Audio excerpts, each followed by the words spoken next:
लोकसभा चुनाव के बाद गाजियाबाद के सांसद और जनपद के सभी विधायक एक टेबल पर बैठकर जन समस्याओं पर चर्चा कर सकेंगे और उनके समाधान के लिए रणनीति भी तैयार कर सकेंगे। गाजियाबाद को दिल्ली का सैटेलाइट सिटी बनाया जाएगा।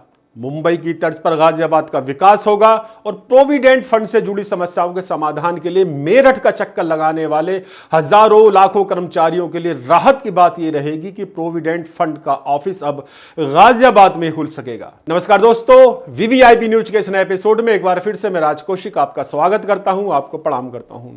मित्रों, ये घोषणाएं मेरी तरफ से नहीं है या वीवीआईपी न्यूज की तरफ से नहीं है। ये घोषणाएं अतुल गर्ग की तरफ से हैं, जिन्हें भाजपा ने अपना प्रत्याशी बनाकर लोकसभा चुनाव के मैदान में उतारा है। अतुल गर्ग से हमने क्षेत्र की विभिन्न समस्याओं के संबंध में और जीतने के बाद उनकी प्राथमिकताओं के बारे में विस्तार से बात की। क्या क्या कहा अतुल गर्ग ने, वो आपको दिखाने से पहले कुछ बात करते हैं कि आखिर लोकसभा के इस अति महत्वपूर्ण चुनाव में फिलहाल चल क्या रहा है। ये चुनाव अति महत्वपूर्ण इसलिए है क्योंकि चुनाव के बाद नरेंद्र मोदी तीसरी बार प्रधानमंत्री बनेंगे। मोदी और भाजपा की तरफ से अब की बार 400 के पार का नारा दिया जा रहा है। दिल्ली से सटे गाजियाबाद लोकसभा क्षेत्र में भी इस नारे को लेकर लोगों में खासा उत्साह दिखाई दे रहा है। लगातार 2 बार गाजियाबाद के सांसद रहे जनरल वीके सिंह का टिकट काटकर भाजपा ने गाजियाबाद शहर के विधायक अतुल गर्ग को यह टिकट दिया है। वीके सिंह का टिकट कट जाने के बाद जहां उनके समर्थक राजपूतों में नाराजगी की बात कर रहे हैं, वहीं अतुल गर्ग के वैश्य समर्थकों की तरफ से कहा जा रहा है कि हमने जात पात से ऊपर उठकर लगातार 2 बार मोदी और भाजपा के नाम पर वीके सिंह को वोट दिए, इसलिए वीके सिंह के समर्थकों को भी जात पात से ऊपर उठकर नरेंद्र मोदी और भाजपा के नाम पर ही वोट देने चाहिए। दोस्तों, इस वातावरण का लाभ उठाने की कोशिश में बहुजन समाज पार्टी की तरफ से ठाकुर प्रत्याशी नंद किशोर पुंडीर को मैदान में उतारा गया है। उधर ब्राह्मण मतदाताओं पर कांग्रेस की डोली शर्मा दावा कर रही हैं। बसपा और कांग्रेस के समर्थकों के साथ वीके सिंह के समर्थक भी चुनाव को कड़े मुकाबले वाला बता रहे हैं, जबकि अतुल गर्ग के समर्थकों और भाजपाइयों की तरफ से दावा किया जा रहा है कि कम से कम 8 लाख मतों के अंतर से अतुल गर्ग की जीत होगी। मित्रों, गाजियाबाद लोकसभा सीट के चुनाव का परिणाम क्या होगा ये तो वक्त ही बताएगा, लेकिन फिलहाल अतुल गर्ग के सामने कोई रुकावट दिखाई नहीं दे रही है। हालांकि ठाकुर मतदाताओं की नाराजगी के मुद्दे को पार्टी भी हल्के में नहीं ले रही है।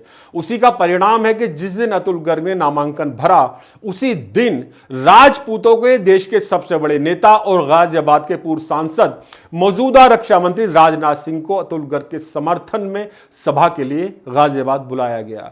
घंटाघर रामलीला मैदान में हुई सभा में बड़ी संख्या में लोग मौजूद थे।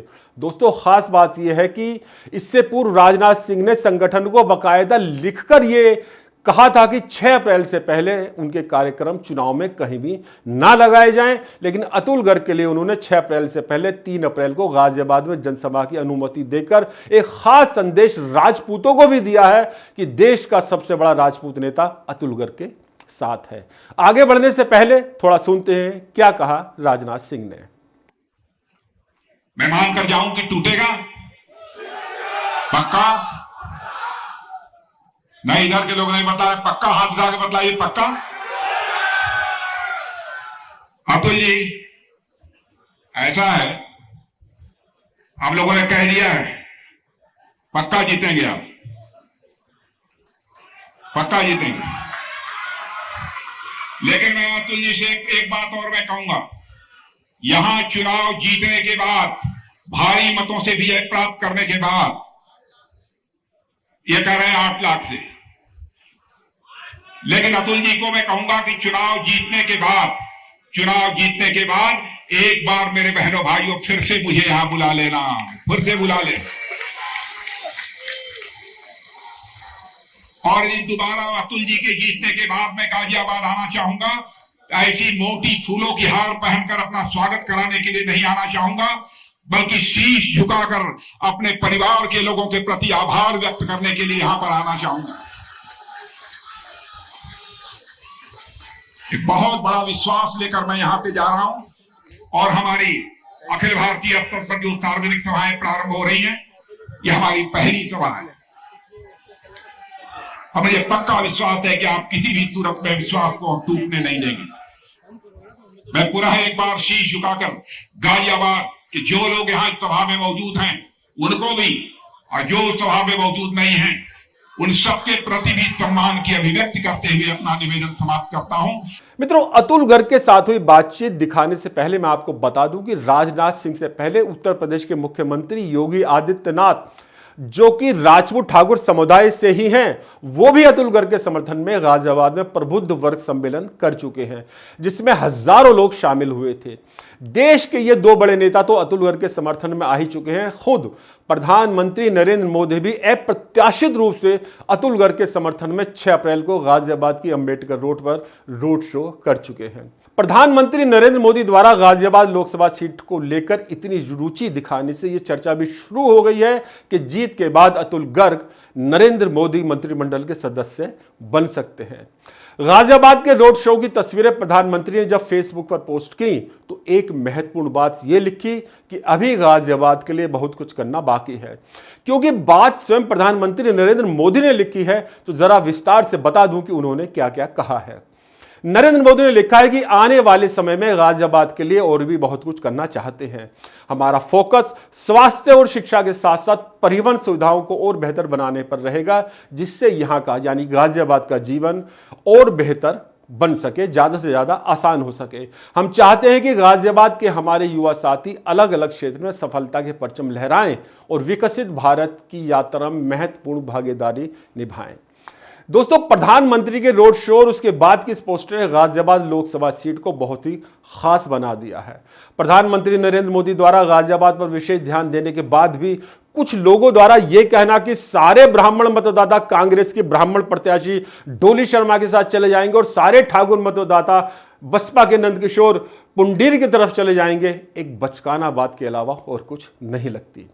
यहां यह बताना भी बहुत जरूरी है कि प्रधानमंत्री नरेंद्र मोदी, मुख्यमंत्री योगी आदित्यनाथ और भाजपा प्रत्याशी अतुल गर्ग के साथ जनरल वीके सिंह को भी खुली जीप में मौजूद रखा गया था। दोस्तों, अब हम बढ़ते हैं एपिसोड के उस हिस्से की तरफ जिसमें हमने भाजपा प्रत्याशी अतुल गर्ग से जीतने के बाद उनकी प्राथमिकताओं के बारे में पूछा और कुछ महत्वपूर्ण समस्या उठाते हुए उनके समाधान को लेकर उनका नजरिया जानने की कोशिश भी की।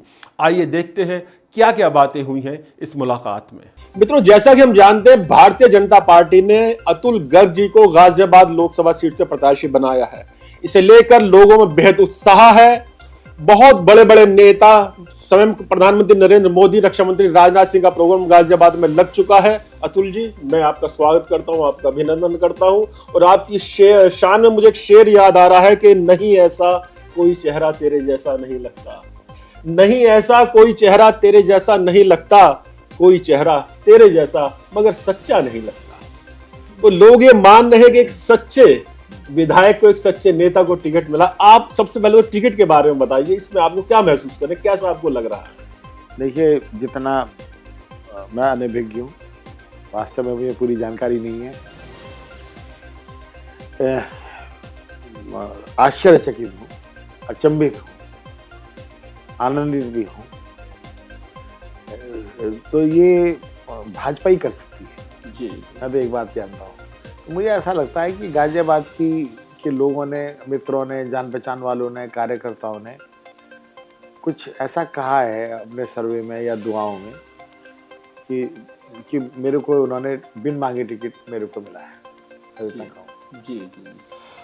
अच्छा, अब चुनाव चल रहे हैं और आपकी जीत तो तय है। ये माना जा रहा है कि आप बहुत अच्छे मतों के अंतर से जीतेंगे। तो क्या प्राथमिकताएं आपने तय की है गाजियाबाद लोकसभा क्षेत्र के? देखिए, छोटा सा टेक्निकली मैं अपनी बात ठीक करेक्ट करना चाहूँगा आप। जी, जीत मेरी नहीं है, ये मोदी की है। जी बिल्कुल बिल्कुल, ठीक है ना, ये तो सभी जानते हैं और इस बात का मुझे पूरी तरह से एहसास है। और मेरे को क्या, सभी को पता है, ये कोई छुपी हुई बात नहीं। इसके अंदर जो प्राथमिकताएं हैं वो ये है कि गाजियाबाद को दिल्ली का सैटेलाइट सिटी बनाने में तेजी लानी। ऐसा नहीं हुआ कि पिछले 10 सालों में काम नहीं हुआ है। मेट्रो भी आई है, RRTC भी आई है, मेरठ तक गई है, NH9 हुआ है, 16 लेन की सड़क बनी है, स्टेडियम पास हो गया है। ठीक है, गाजियाबाद का जो रेलवे स्टेशन है वो इंटरनेशनल क्वालिटी का बन रहा है। उसके लिए 350 करोड़ का बजट पास होकर काम शुरू हो गया, तोड़फोड़ काम आरंभ हो गया। बहुत कुछ ऐसा हुआ है कि दिल्ली और गाजियाबाद के बीच का फर्क ही समाप्त हो जाएगा। जैसे बॉम्बे में एक सिटी दूसरी सिटी में घुस गई है, यही नहीं पता पड़ता कौन सी सिटी कहाँ शुरू, ये दिल्ली की और गाजियाबाद की स्थिति हो गई है या होने वाली। लेकिन 1960, 65, 68, 70 के बीच में बहुत बड़ी जमीन राजनगर की तरफ को, नेहरू नगर की तरफ को, कमला नेहरू की तरफ को सेंट्रल गवर्नमेंट के ऑफिसेस के लिए एक्वायर की गई और वहां पर ज्यादातर जमीन पर अनयूटिलाइजेशन है जी। तो बहुत सारी योजनाएं गाजियाबाद में आ सकती हैं, बहुत सारे ऑफिसेस गाजियाबाद में खुल सकते हैं और स्किल डेवलपमेंट का बड़ा काम गाजियाबाद में हो सकता है, क्योंकि यहाँ पर एक टेस्टिंग सेंटर है करीब 4 या 5 एकड़ में।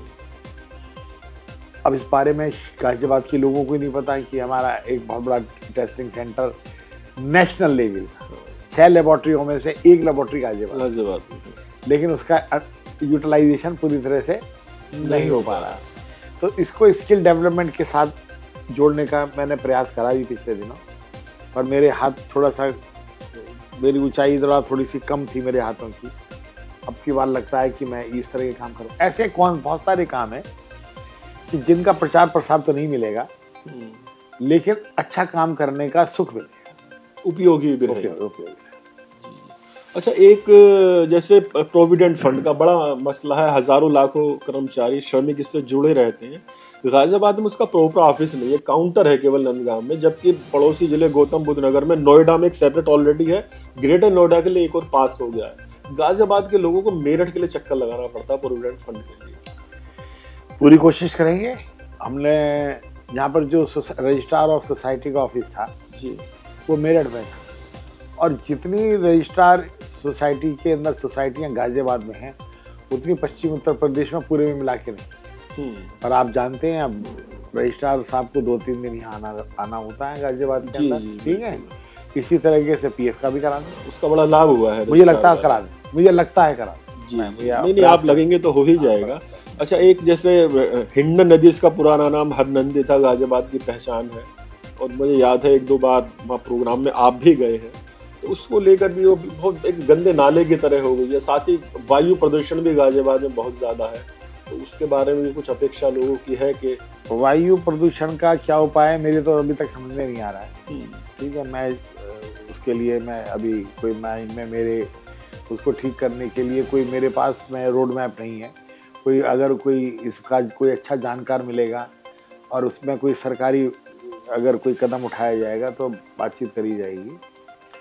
लेकिन हिंडन नदी के बारे में ऑलरेडी रोड मैप बनाया हुआ है गवर्नमेंट ने, तो उसको इफेक्टिवली उसको एग्जीक्यूट कराने की मैं प्रयास करूँ जी। तो एक समस्या हो रहा है जी, गाजियाबाद में विकास बहुत हुआ है, लेकिन जो औद्योगिक क्षेत्र है वहाँ अभी भी सड़कें बहुत खराब स्थिति में, पता नहीं कि उन पर ध्यान नहीं दिया गया। तो लोगों की एक अपेक्षा आपसे ये भी है कि आप थोड़ा उसको, क्योंकि औद्योगिक नगरी रहा है गाजियाबाद। देखिए, 2 चीज़ें एक साथ चल रही हैं जी। एक तो स्टेट गवर्नमेंट के अंडर की चीज़ें हैं, एक सेंट्रल गवर्नमेंट के अंडर की चीज़ें हैं। अच्छा ये हुआ है कि हम सब विधायकों की बहुत अच्छी दोस्ती है, आत्मीय संबंध है। तो मुझे ऐसा लगता है कि सांसद विधायक दोनों एक ही टेबल पर बैठ करके डिस्कशन करने की स्थिति में आए जी, ये बड़ी बात है। कुछ ईश्वर की ऐसी कृपा हुई है इस गाजियाबाद पे, या हमारे को मौका मिला है हमारे ऊपर कि कैबिनेट मिनिस्टर हो गए सुनील शर्मा जी, और आप लोगों का आशीर्वाद रहा तो मैं बन जाऊंगा सांसद। तो केंद्र सरकार और स्टेट गवर्नमेंट दोनों एक साथ मिलकर के प्रशासन से बात करने की स्थिति में हो जी, अलग अलग बात करने की जरूरत नहीं है, और उसका बहुत बड़ा फायदा हो, समस्याओं का समाधान। आप समझ रहे हैं इशारा? जी, नहीं, मैं बिल्कुल ठीक है भाई। नहीं, अभी एक सभा हुई थी तो मुझे भी बोलने का मौका मिला था, तो मैंने तो कहा था कि जो वोकल फॉर लोकल की बात थी, ये टिकट बिल्कुल उसी तरह हुआ है। लोगों में इस बात को लेकर बहुत ज्यादा खुशी है कि हमारा सांसद हमारे बीच का होने जा रहा है। नहीं, ऐसा नहीं है। जनरल वीके सिंह साहब यहाँ रहे तो वो भी लोगों के बीच के ही थे। ऐसा नहीं है कि उन्होंने कोई प्रयास नहीं करे या उनके समय पे डेवलपमेंट नहीं हुआ, ये मानना तो अन्याय होगा, अनुचित होगा। लेकिन हर आदमी की जो कार्यशैली होती है वो अलग अलग होती है। बेशक। एक तो हमारी यारी दोस्ती है आपस में, और एक हमारे फॉर्मल संबंध है, दो चीज़ अलग है। तो हमारे फॉर्मल संबंध नहीं है, यारी दोस्ती। यार दोस्ती। तो हम जितने फ्रिक्वेंटली आपस में बात कर लेते हैं, जी। तो और जिस लेवल पे जाकर के बात कर लेते हैं, ये तक स्थिति है कि सुनील का फोन आएगा, जरा अतुल जी आ जाइए, जरा एक जगह चलना है, तो रास्ते में बताते हैं कहाँ चलना है। तो किसी भी मिनिस्टर के हम जा सकते हैं। बिल्कुल। हमारे को प्रोटोकॉल नाम की चीज ही नहीं चाहिए किसी को।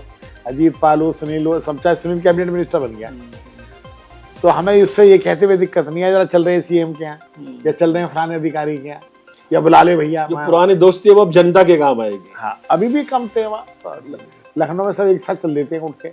बहुत अच्छी बात की आपने।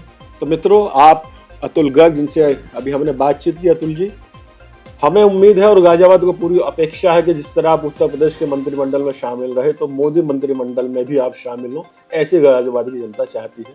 धन्यवाद, शुक्रिया।